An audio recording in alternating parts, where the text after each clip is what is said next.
Oke guys, welcome to Daily Charting with Toshi, di mana kita akan daily chart your favorite cryptocurrencies. Oke, dalam 24 jam terakhir, cryptocurrency market ada peningkatan sebesar 1,01% ya, dengan market cap mencapai 2,23 triliun US dollars. Kita bisa lihat, Bitcoin technically ada peningkatan 0,45%, Ethereum lumayan bagus, dia 2,1%, sekitar 2,12%, lalu Binance 1,42%, dan selanjutnya. Jadi ada sedikit rally untuk altcoins.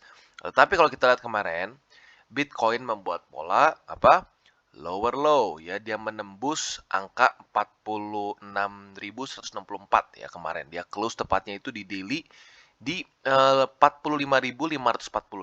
Artinya apa? Dia kembali membuat low yang lebih rendah alias lower low ya, and that's not good. Dan kalau kita lihat secara lebih zoom outnya di makronya, kita bisa lihat dia bahkan belum retest lagi MA50 ya, dia belum kembali mencoba untuk menembus lagi ya. Artinya apa? Sepertinya momentumnya kurang kuat. Jadi, seperti gue bilang sebelumnya ya, ada kemungkinan kita bisa konsolidasi di sini. Konsolidasi di sini bahkan bisa sampai turun ke 42.000 atau lebih seremnya lagi bisa sampai ke 40.000 gitu ya. Jadi harus siap ada kemungkinan bisa sampai serendah itu. Karena kenapa? Seringkali satu aset itu meng-chase wick terdalam mereka. Itu ada beberapa aset lain juga sudah melakukan itu ya. Jadi intinya harus siap-siap mental. Tapi ya otomatis nggak pasti akan terjadi seperti itu. Karena kenapa? Ya kita tidak ada yang pernah tahu market akan bergerak seperti apa. Contoh seperti gini nih. Andai kan tiba-tiba spot ETF BTC di-approve oleh SEC, kemungkinan akan langsung tembus. Gitu ya. Jadi bisa banyak faktor-faktor yang bisa memecahkan satu pola gitu ya. Kalau gue sih berharap ya secepat mungkin ada spot ETF dari BTC ya. Kalau ada kemungkinan tembus semua ya, and that's really good. Jadi kurang lebih untuk Bitcoin seperti itu secara makronya. Dan kalau kita bisa lihat sekilas juga, dia technically speaking sepertinya mulai sedikit tertahan di daerah sini ya. Ya 46 ribuan lah. Semoga aja ya dia di sini lebih daripada breakdown, lebih mendingan dia sideways aja di sini. Gak apa sideways lama, tunggu sampai ada berita bagus dan bisa naik lagi. Ya, itu harapan terbaik untuk Bitcoin secara makronya. Oke, dan kita masuk ke berita kita, di mana kita bisa lihat salah satu kandidat presiden South Korea atau Korea Selatan itu akan meraise fund dari cryptocurrency dan mengissue juga NFT. Ya, jadi, seperti yang kita tahu, Korea bukanlah negara yang paling crypto friendly, di mana kita lihat ada beberapa regulasi yang tentunya dari presiden yang sekarang ya, bukan yang ini ya, tentunya ini kandidatnya justru pro kripto. Yang sebelumnya predesesornya justru cenderung anti kripto, di mana dia mengajukan beberapa regulasi mengenai kripto yang cukup ya rada aneh juga gitu. Contohnya seperti game-game play to earn gitu ya. Itu tidak diperbolehkan untuk di-download di Korea, dan juga basicnya ada regulasi yang membuat sampai harga dari Bitcoin dan beberapa aset kripto lain di Korea itu ada harga premiumnya lebih mahal. Buat kalian yang tahu pasti tahu tentang SBF juga. SBF bahkan sempat juga melakukan arbitrase ke Korea dan bahkan langsung diinvestigasi oleh negara Korea, dianggapnya mau pencucian uang, padahal jelas-jelas itu hanya arbitrase. Nah, mungkin dengan presiden yang baru atau kandidat lebih tepatnya, sekarang belum presiden baru ya. Semoga saja kandidat ini menang dan dia bisa lebih pro kripto. Kalau kita lihat dia pro kripto, otomatis gue lebih yakin lagi para orang-orang Korea akan lebih banyak adopsi lagi. Karena dengan presiden yang, atau lebih tepatnya gini lah, bukan presiden ya, dengan pemerintahan yang sekarang lebih anti kripto saja, banyak sekali adopsi di Korea. Apalagi kalau Korea presidennya pro kripto, menurut gue bisa lebih gila lagi secara adopsi ya. Jadi kita akan bahas lebih dalam secara beritanya sekarang. Oke, jadi presiden nomininya itu adalah seorang yang bernama Lee Jae-myung ya. Sorry kalau gue salah bacanya. Jadi dia ini adalah uh, apa kandidat presiden yang dinominasikan oleh ruling party dari South Korea sekarang ya.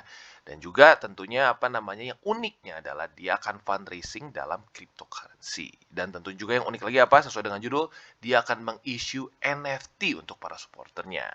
Dan dia bilang campaign ini dia berharap supaya ada inisiatif yang lebih besar lagi dan membuat daya tarik terhadap orang-orang Korea yang lebih tech savvy ya. Dan juga tentunya karena digital asset ini sedang growing secara interestnya ya, di Korea maupun di luar. Nah, koin-koin yang akan kemungkinan besar diambil atau diadopsi oleh mereka adalah BTC dan ETH, dan ada beberapa koin lagi yang lain yang masih dalam consideration.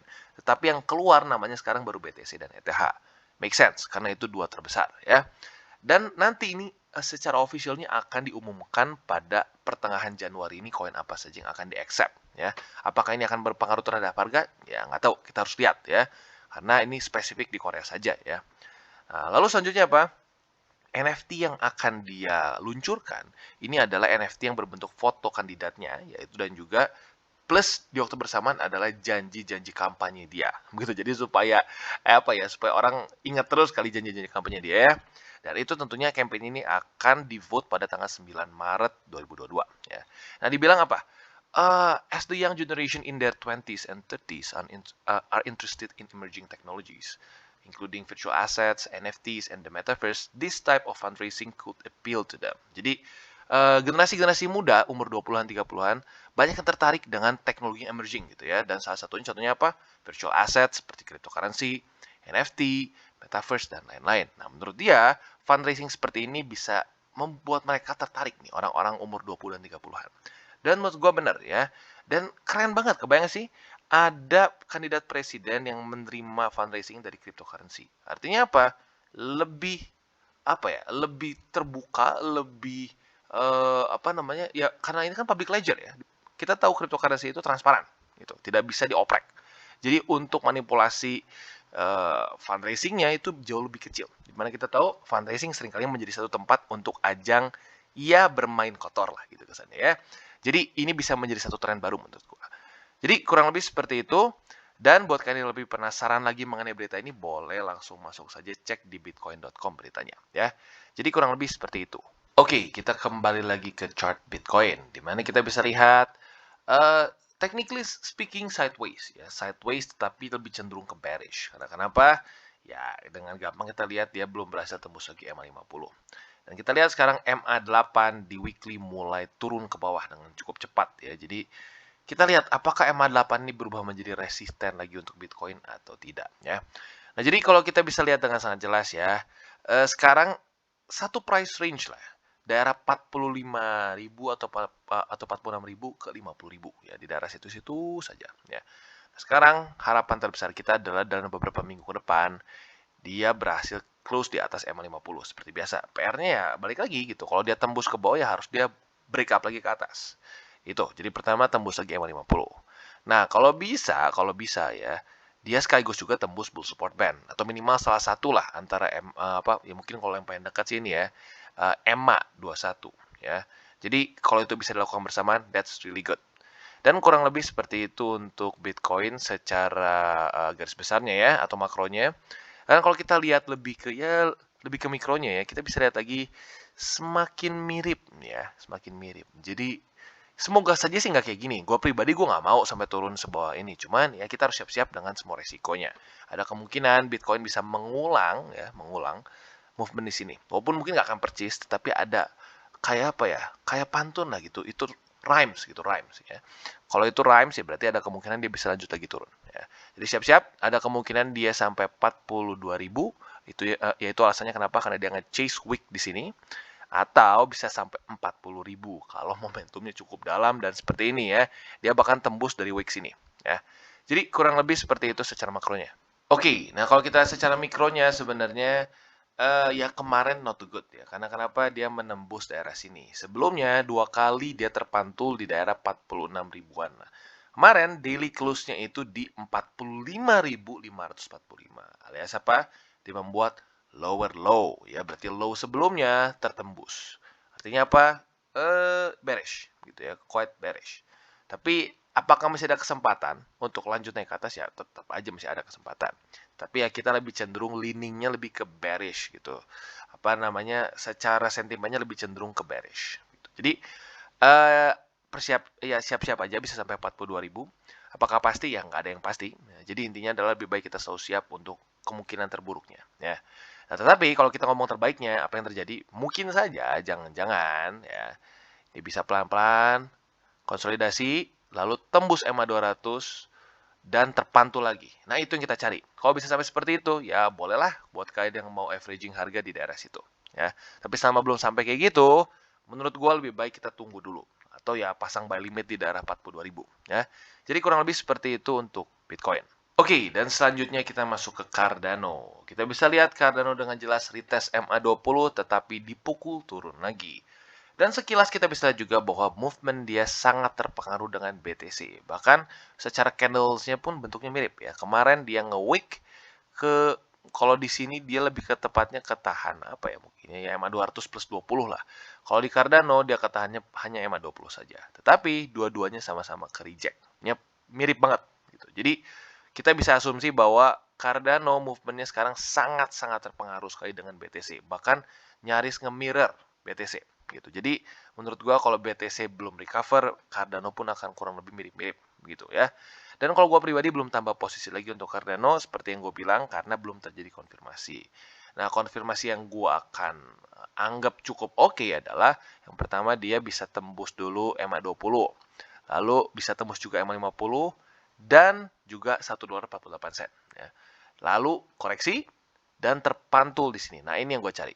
Kalau belum terjadi seperti itu, gue belum tambah lagi posisi untuk Cardano. Karena gue sudah ada posisi di bawah sini, sudah ada di sini juga. So, ya maksudnya ya, tinggal wait and see. Ya. Jadi kurang lebih seperti itu. Dan sekali lagi gue ingatkan, DCWT ini bukanlah sinyal. Ya, ini adalah untuk edukasi. Dan tentunya ini bukan financial advice. Jadi, gunakanlah informasi ini dengan baik. Ya. Oke, dan selanjutnya kita akan masuk ke Kuti, di mana cukup banyak yang request juga ya. Dan kita bisa lihat Kuti secara movement TA-nya bagus. Ya, dia kemarin lusa, atau lebih tepatnya tanggal 1 Januari ya. 4 hari lalu dia tembus dari apa namanya MA50 ya, and that's really good ya. Nah, seperti itu dan bagusnya apa? Dia bukan cuma tembus tapi mempertahankan MA50 atau lebih tepatnya bertahan di atas MA50. Kemarin sempat nge-wick ya, tetapi hari ini seperti momentumnya balik lagi ke atas. Nah, jadi kalau kalian ingin beli bisa aja averaging di daerah MA50 ya. Tetapi harus ada pertimbangan bahwa apa dia masih belum menembus high di sini ya. Berarti ada kemungkinan dia masih membuat apa? Higher low. Ya, kalau dia masih membuat lower high ya, lower high. Kalau dia masih membuat lower high berarti polanya masih turun. Dan kalau kita lihat juga di sini ya, dia masih terus membuat lower high ya. Lower high, lower high, lower high. Jadi masih selama dia terus lower high, berarti technically speaking masih apa? Bearish ya. Tapi minimal apa? Minimal ya, dia membuat apa? Higher low di sini. Dia membuat higher low. Jadi mungkin saja ini bau-bau atau pertanda awal dari Kuti untuk mulai berubah tren. Ya, jadi seperti itu kurang lebih. Jadi gue ulangin, bisa saja kalian pasang buy limit di MA50 di daily atau kalian boleh tunggu saat sudah ada golden cross dalam beberapa hari ke depan gitu ya. Jadi untuk Kuti kurang lebih seperti itu. Oke, dan selanjutnya kita masuk ke Luna. Nah, kita bisa lihat Luna akhirnya sudah menembus MA20 di daily ya. Tinggal kita lihat apakah hari ini dia bisa kembali lagi mantul ke atas dari MA20 atau tidak. Jadi buat kalian yang sudah pasang di MA20 kemarin sudah dapat posisi tentunya ya. Nah, sekarang pertanyaannya adalah yaitu apakah dia mantul lagi atau enggak. Nah, karena kalau kita lihat technically speaking di sini adalah satu struktur ya, di mana sebelumnya dari drop sebelumnya dia terpantul di sini di daerah 83 dolaran ya, atau kalau kita bulatin 84 dolar. Apakah dia bisa terpantul dari situ atau tidak? Nah, jadi ya ini dia alasannya kenapa gue sarankan untuk selalu belilah di support. Karena kenapa at the end of the day dia akan balik ke support-support terdekat gitu. Tapi jangan sampai berpikir oh pasti di sini. Karena kalau kita lihat di sini ya, kita berpikir, wah lihat nih, kuat-kuat momentumnya. Belilah di sini. Ya sudah, akhirnya nyangkut ke dalam sini. Ujung-ujungnya sering terjadi apa? Panik. Karena all in ya. Udah beli di resisten, all in lagi. Wah, itu double dosa gitu ya. Turun, panik, jual. Udah gitu naik lagi. Udah deh, enak ya. Bilangnya langsung crypto scam ya. Padahal bukan scam. Nggak bisa trading aja gitu ya. Jadi selanjutnya gimana? Andaikan ini bisa naik ke atas ya sudah, congrats kalian untung. Nah, tetapi seperti yang gue bilang, siap-siap ada saja potensi dia bisa mendekati ke MA50 di daily ya. Jadi persiapkan peluru kalian buat yang para konservatif di MA50. Nah, kalau buat kalian yang lebih agresif, bisa saja masuk ke 4-hourly chart ya. Di 4-hourly chart kita sebelum ada di daily MA50, bisa dulu kalian averaging di daerah MA200 di 4-hourly chart. Karena mungkin saja dia hanya cukup terpantul di MA200 saja ya. Seperti di sini nih. Ya, seperti di sini. Jadi kurang lebih seperti itu untuk Luna, dan menurut gua movement seperti ini oke atau enggak? Menurut gua sih oke lah ya, karena ya satu aset pasti butuh koreksi. Ya tidak ada aset yang tidak butuh koreksi gitu. Dan sebenarnya kalau kalian mau tambah satu lagi buying limit, bisa saja di daerah sini sebenarnya menurut gua ya, yaitu di previous all time high dia. Bahkan all time high dia ini double top di sini ya. Nah, jadi semoga saja di sini bisa menjadi satu titik yang cukup kuat untuk Luna gitu. Atau bahkan mungkin ke depannya karena ini bisa mungkin aja dikonsolidasi di daerah sini, MA50-nya ngejemput ke atas dan dia ada confluence $75 dengan si MA50, and that's even better gitu ya. Jadi kurang lebih seperti itu untuk Luna, dan selamat bagi kalian yang sabar ya waktu di sini. Pasti di sini sedikit aduh pengen beli ya, tetapi akhirnya baru dapat support di sini ya. Jadi kurang lebih seperti itu. Oke, dan selanjutnya Phantom. Ya, Phantom sepertinya ada tanda-tanda mulai ada pelemahan ya. Karena kemarin kita bisa lihat close-nya dia nyaris ngedoji ya, nyaris ngedoji. Jadi apa artinya? Artinya kalau ada wick panjang ke atas seperti ini atau jarum ke atas, artinya para buyers itu dipukul turun oleh sellers gitu ya. Nah, tapi yang nggak pasti dia langsung drop juga. Tapi ini adalah salah satu indikasi kemungkinan dia bisa koreksi dalam waktu dekat. Gitu. Apalagi seperti yang gue bahas dengan DCWT gue kemarin, di sini ada resisten besar. Karena kenapa? Ini adalah previous high dia. Atau bahkan di sini previous all time high.